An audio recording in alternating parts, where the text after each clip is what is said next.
s'il est issu d'une famille méconnue ou si quelqu'un est un noble, il dit une chose, les gens le respectent et le suivent et ils obéissent. Et si quelqu'un qui n'est pas noble, il raconte quelque chose, on ne prête pas attention, on ne fait pas ce qu'il dit. Mais lui, le prophète sallallahu alayhi wa sallam, est issu d'une famille noble. Donc il doit être suivi. C'est pour cela que Héraclius a interrogé Abu Sufyan. Abu Sufyan était un ennemi. Il est converti en islam après. Mais avant, il était mécréant, il était polythéiste. Et le prophète sallallahu alayhi wa sallam a envoyé une lettre à Héraclius et à beaucoup de rois. Il a envoyé une lettre au roi de la Perse, au roi de Byzantin, au roi de Yémen, non, pas de Yémen, au roi de Bahreïn, etc. Et lorsque le roi de Byzantin, de Cham, a reçu la lettre du prophète sallallahu alayhi wa sallam, dans la lettre, c'est écrit de Mohammed ibn Abdillah, min Rasulillah, Mohammed ibn Abdillah, ila Qaisar Rome, Aslim Taslam. Deviens musulman, tu seras en paix. Sinon, la malédiction de Ben al-Asfar des Romains sera sur toi. C'est ça la lettre. Alors il a reçu la lettre et il veut savoir qui est cette personne qui se dit qu'il est prophète. On lui dit que cette lettre est venue de Mecca.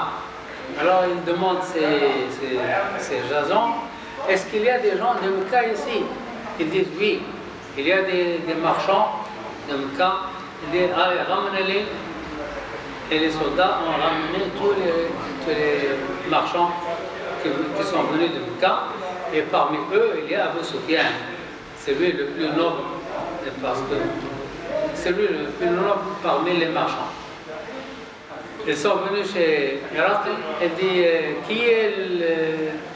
qui sera le porte-parole? On le dit, c'est Abu Sufyan. Alors il dit aux gens, vous restez derrière et lui il vient devant. Je vais lui demander des questions et s'il ment, vous me faites signe. Et il lui donne beaucoup de questions sur le prophète, sur sa famille. Est-ce qu'il vient d'une famille noble ou une famille médiocre? Il dit non, il est d'une famille noble. Est-ce qu'il a jamais menti? Il dit non, il n'a jamais menti. Alors c'est un ennemi. Mais il ne pouvait, parce que c'était très mauvais. C'était très mauvais de Al-Islam. Ça va, monsieur?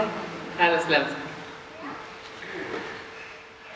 C'était très très mauvais de mentir. Les Arabes à l'époque, ils disent la vérité même si ça coûte leur vie. Alors, maintenant, il parle de son ennemi et il ne peut pas mentir. Est-ce qu'il est... Comment est sa famille? Il dit sa famille est noble. Est-ce qu'il n'a jamais menti? Non, il n'a jamais menti. Qu'est-ce que vous lui reprochez? Il dit, nous ne reprochons de rien, mais il est venu avec une religion que nous ne l'acceptons pas, etc. Mais il n'a jamais menti. Alors,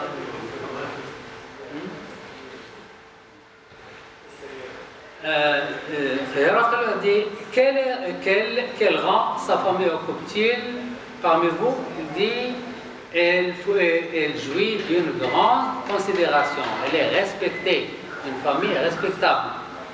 Héraclius expliqua ensuite pourquoi elle avait posé une telle question il dit, je t'ai interrogé sur sa famille, tu m'as répondu qu'elle était de bonne naissance. Or, les envoyés, les prophètes de Dieu ont toujours été choisis parmi les nobles des peuples et des familles, chez lesquels ils devaient remplir leur mission. Il est vrai que l'islam ne porte pas l'attention particulière à la noblesse. Pour les musulmans, tous les musulmans sont égaux. Il n'y a pas de différence. Le chef et le serviteur, ils sont égaux pour l'islam.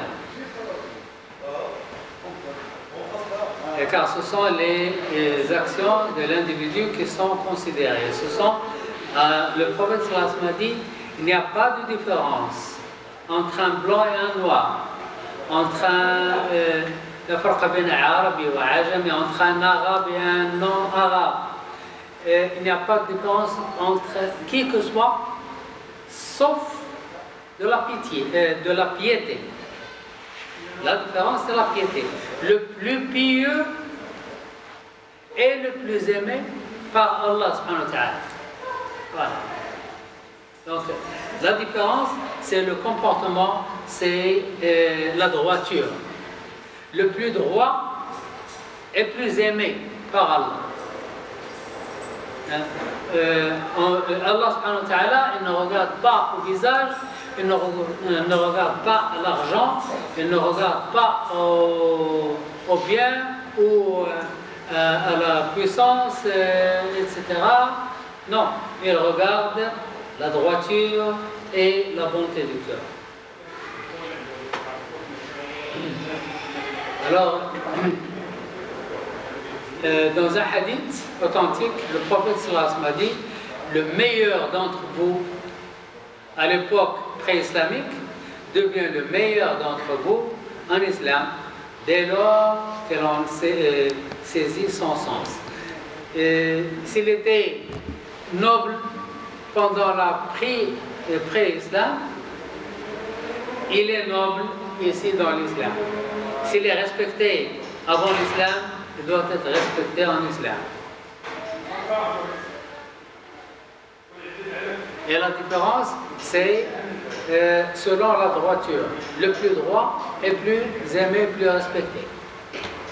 Mohamed Ghazali, un chef, a dit, bien que la haute naissance n'ajoute aucune vertu à l'homme indolent, les soins de la dextérité de l'artisan en font des merveilles. La descendance du prophète sallallahu alayhi wa sallam d'une famille noble fait partie des dispositions divines pour la réussite de sa mission.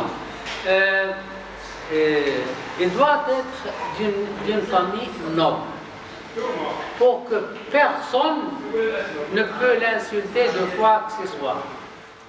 Personne ne dit toi tu viens d'une famille très pauvre, très modeste, non. Il vient d'une famille noble, comme ça personne ne dit ne l'insulte avec de sa famille. Et les prophètes doivent être excellents, parfaits. Les prophètes doivent être parfaits.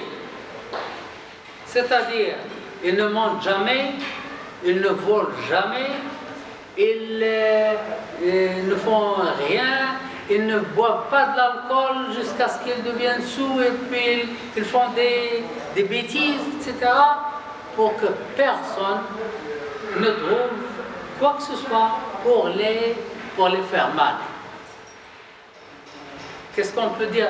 Maintenant, ce sont les mécréants qui veulent faire mal au prophète, sallallahu alayhi wa sallam, mais ils ne trouvent quoi dire.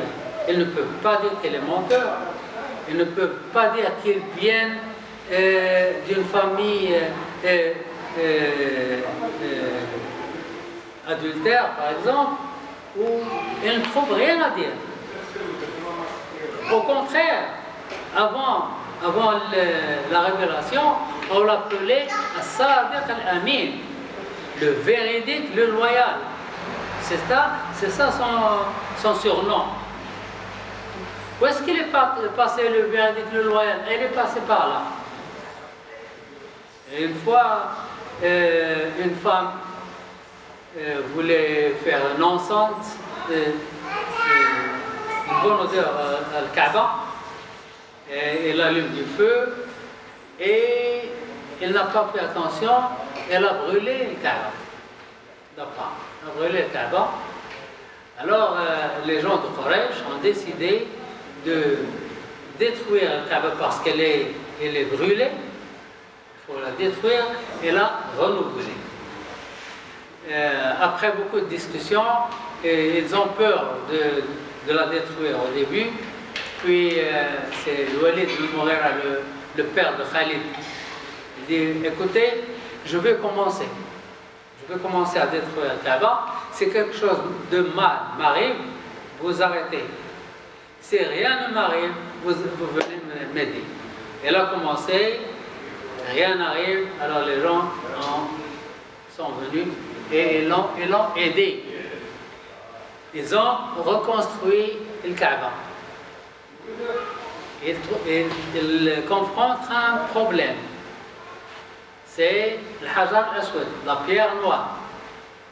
Qui a l'honneur de mettre le Hajar à sa place? C'est un problème. Toutes les familles veulent avoir cet honneur. Et il y a un conflit, ils sont sur le point de tirer les épées et commencer la guerre. Et puis, ils s'arrêtaient, on dit, arrêtez-vous, on va faire une chose. On s'arrête et on regarde cette rue-là. Le premier qui sort de cette rue, il sera un juge, il fait ce qu'il veut, nous acceptons. Ils disent d'accord. Et qui sort de cette rue, c'est le prophète sallallahu alayhi wa sallam. Dès qu'ils le regardent, ils étaient très contents, très heureux. Ils disent oui, d'accord, c'est Sadiq al-Amin, c'est le verdict, le loyal. Nous acceptons son verdict. Il est venu, il dit qu'est-ce que vous avez? Il dit voilà le problème. Qui aura l'honneur de prendre le Hajar al-Aswad? Tout le monde veut avoir cet honneur. Il dit d'accord, calmez-vous, amenez-moi un drap. On a amené un drap, il étale le drap, il prend la pierre noire avec ses mains, il le met au milieu du drap et il dit à toutes les familles de soulever le drap. Voilà, vous participez tous. Alors tout le monde soulève le drap et c'est lui qui prend la pierre et la met à sa place. Qui a l'honneur. C'est lui. Voilà. Et ils ont accepté et l'histoire est finie. Regardez l'intelligence. Un prophète doit être intelligent. Il ne doit pas être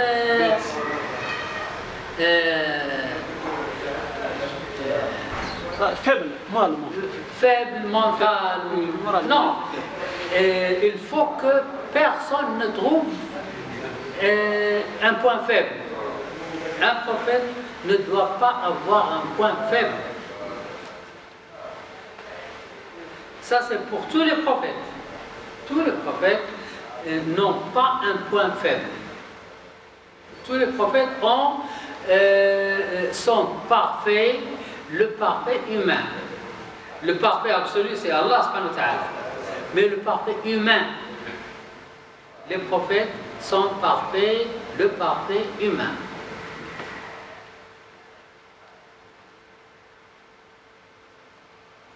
La date de naissance du prophète sallallahu alayhi wa sallam,